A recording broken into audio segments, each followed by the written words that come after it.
Anda masih bersama kami di Berita Semarang. Bagi Anda yang baru saja bergabung, kami hadirkan kembali 3 berita utama hari ini.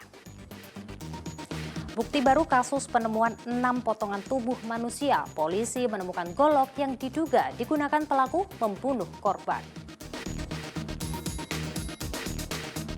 Kemarau datang, kekeringan mengancam para petani di Purbalingga.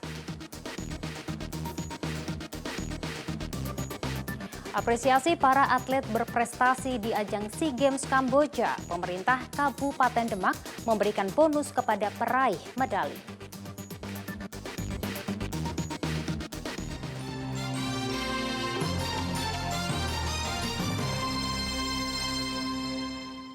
Ancaman kekeringan mulai terasa meski musim kemarau baru juga dimulai.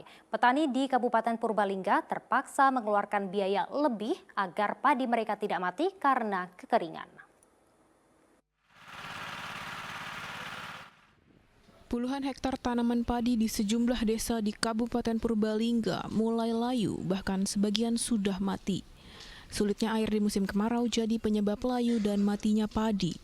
Desa Jetis dan Toyoreka jadi wilayah terparah yang mengalami kekeringan. Tanaman padi yang baru berusia 1 bulan sudah layu dan terancam mati jika tak diguyur hujan. Petani pun berusaha untuk bisa mengairi padi mereka. Mereka memakai pompa air untuk mengambil air dari sungai. Namun usaha ini tentu memaksa para petani mengeluarkan dana yang tidak sedikit. Para petani memutuskan untuk patungan membeli bahan bakar dan sewa mesin pompa. Dibutuhkan uang 100 hingga 200 ribu rupiah untuk sekali penggunaan. Kalau telat pengairannya gimana akibatnya, Mas? Ya, semua tanahnya Mati. meledak semua. Tanahnya udah kering ya, Mas? Ya kering. Ini aja udah habis 100 ribu, Hah? belum separuh penyedotan. Sehari itu? Iya, Terus nanti habisnya berapa gitu? Nanti gimana? Rugi apa enggak itu? ya jelas rugi. Datangnya musim kemarau menumbuhkan keresahan bagi petani. Mereka khawatir tanaman padinya gagal panen karena kekeringan. Usaha untuk mengairi sawah pun tidak mudah dan memerlukan dana. Mardianto melaporkan dari Kabupaten Purbalingga.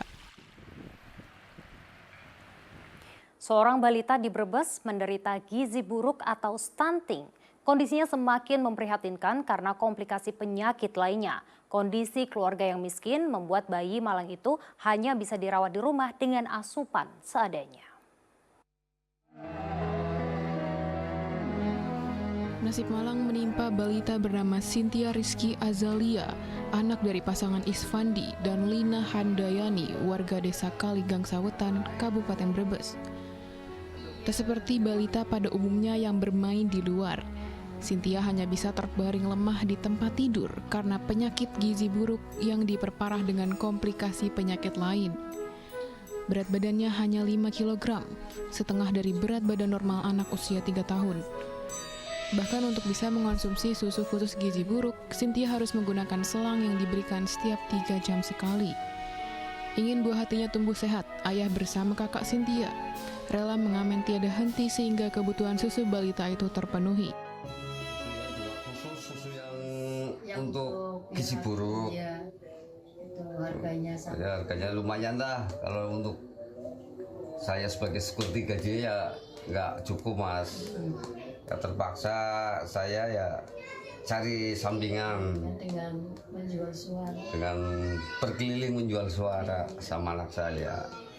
Sang ibu hanya mampu berharap anaknya bisa sembuh dan tumbuh normal seperti anak-anak pada umumnya. Inginnya saya, Mas, anak saya normal kembali gitu. Kakinya seperti dulu lagi, bisa normal, bisa ketawa lagi, bisa berbicara, bisa makan dari mulut lagi, dia stabil lagi. Cuma inginnya saya seperti itu, Mas. Anak saya tumbuh besar seperti anak-anak yang lain, tumbuh sehat. Kini, Isfandi dan Lina Handayani hanya bisa pasrah menerima kondisi anaknya. Mereka berharap ada bantuan dari pemerintah atau orang dermawan untuk biaya perawatan kesehatan gizi anaknya. Sugi Hartono melaporkan dari Kota Tegal.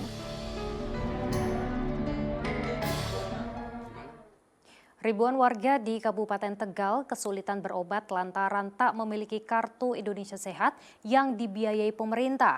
Mereka sudah berupaya membuat KIS tetapi selalu gagal karena tak terdaftar dalam data terpadu kesejahteraan sosial. Ribuan warga mengikuti pengobatan gratis di Desa Lembasari, Kecamatan Jatinegara, Kabupaten Tegal Sabtu pagi. Mereka senang dengan adanya pengobatan gratis karena selama ini mereka harus berobat dengan uang pribadi. Warga yang tergolong miskin ini tidak memiliki kartu Indonesia Sehat penerima bantuan iuran atau jaminan kesehatan yang dibayarkan oleh pemerintah. Warga sudah pernah mengurus pembuatan kartu Indonesia Sehat tetapi gagal tanpa ada kejelasan. Kendalanya kurang tahu lah intinya. Jadi sampai sekarang belum punya BPJS? Belum. BPJS Mandiri apa KIS nggak punya semua? Ya. Dulu pernah ada pendataan, katanya mau dibikinin kayak semacam KIS gratis gitu. Tapi nggak jadi, nggak tahu. Pernah nggak minta? Nggak disuruh-suruh, Pak. Ya, terus kalau periksa gimana kalau nggak punya KIS? Bayar sendiri. Kepala desa setempat mengatakan sulitnya KIS penerima bantuan terbit karena warga belum terdaftar dalam data terpadu kesejahteraan sosial DTKS. Kalau yang belum masuk DTKS untuk warga desa Kamil Basar itu 50% lebih, Pak. 50%? 50% lebih. Itu sekitar berapa Pak angkanya Pak? Sekitar lebih dari 2.000. 2.000 ya Pak? Karena dari jumlah warga menurut 4.000-an. Kurang lebihnya itu. Pemerintah Desa Lembasari sudah berkoordinasi dengan dinas agar warga terdaftar ke DTKS, tetapi hingga kini tak ada pemberitahuan lebih lanjut. Kuncoro Wijayanto melaporkan dari Kabupaten Tegal. Kita beralih ke informasi lainnya, meski harga daging ayam mulai turun, namun hal ini tidak berdampak signifikan karena masih tergolong tinggi. Ditambah harga telur ayam masih berada pada harga tertinggi, yakni di atas Rp30.000 per kilogram. Harga ayam potong di pasar tradisional Suruh, Kabupaten Semarang mulai turun. Meski begitu penurunannya tidak signifikan, dari harga Rp39.000 menjadi Rp37 per kilogram. Dengan harga daging ayam saat ini tidak membuat bahan pokok ini jadi murah, apalagi stoknya juga masih sulit di pasaran. Daging ayam di kisaran Rp37.000 juga berlaku di sejumlah pasar di Kabupaten Boyolali. Harga daging ayam ini masih tergolong mahal karena harga pasarannya di kisaran Rp31.000 hingga Rp32.000 per kilogram. Masih tingginya harga daging ayam berdampak pada lesunya pembelian sehingga omset pedagang turun 50%. Meski daging ayam mulai turun, tidak demikian dengan telur ayam. Harga telur ayam di pasar kota Kabupaten Boyolali masih di kisaran Rp32.000 per kilogram.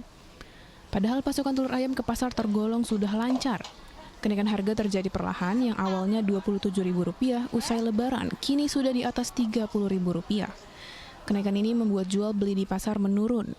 Warga yang biasanya membeli 1 kg telur ayam, kini hanya 1/4 kilogram saja. Selain harga telur, harga bawang merah juga naik dari Rp35.000 menjadi Rp50.000 per kilogram. Disusul dengan bawang putih dari Rp30.000 naik menjadi Rp36.000. Tingginya harga ayam di pasar tidak membuat peternak ayam petelur untung. Mereka malah buntung karena mahalnya harga pakan ayam. Salah satu peternak ayam petelur di Desa Sumbarang, Kecamatan Jatinegara, Kabupaten Tegal misalnya. Mereka terpaksa menaikkan harga telur jadi Rp29.000 di tingkat peternakan karena mahalnya biaya produksi setelah pakan ayam naik.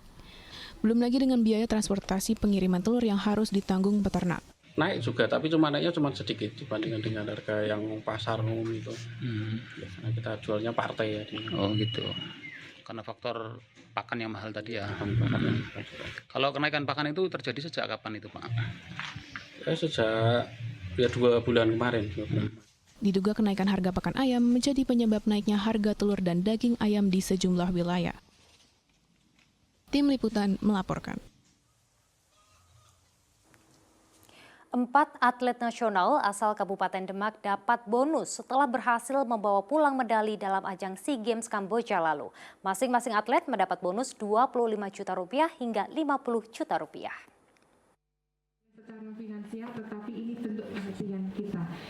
Mengapresiasi prestasi yang telah diraih, 4 atlet yang berlaga di SEA Games Kamboja menerima bonus.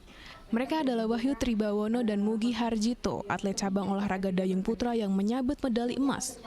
Fitriana Dea, atlet cabang olahraga dayung putri yang membawa pulang medali perunggu. Alvendra Dewangga Santosa, atlet cabang olahraga sepak bola yang meraih medali emas. Atlet yang membawa pulang medali emas mendapatkan 50 juta rupiah, sementara atlet yang membawa medali perunggu mendapatkan 25 juta rupiah. Keempat atlet senang dengan apresiasi yang diberikan. Mereka berharap pemerintah Kabupaten Demak bisa memfasilitasi para atlet sehingga bisa lebih banyak yang berprestasi. Apresiasi, alhamdulillah saya bersyukur bisa datang ke kantor ini karena saya juga dari rumah ke sini jauh, jadi jarang lah main ke kantor ini. Kita epic comeback di final karena di penyisihan kita sempat kalah ketinggalan sama Thailand dan di final kita bisa menyusul dan mendapatkan nomor 1. Bupati Demak berharap pemberian penghargaan ini bisa memberi semangat para atlet dan calon atlet untuk lebih berprestasi. Kami atas nama pemerintahan selalu support dengan adanya prestasi-prestasi bakat-bakat dari seluruh masyarakat yang ada di Kabupaten Demak. Salah satunya kita nanti akan memfasilitasi dengan membuat sport center. Saat ini, Kabupaten Demak memiliki atlet di 37 cabang olahraga. Mereka akan mewakili daerah di kejuaraan tingkat provinsi. Komite Olahraga Nasional Indonesia Cabang Demak terus menjaring calon atlet di masing-masing kecamatan. Ali Musafir melaporkan dari Kabupaten Demak.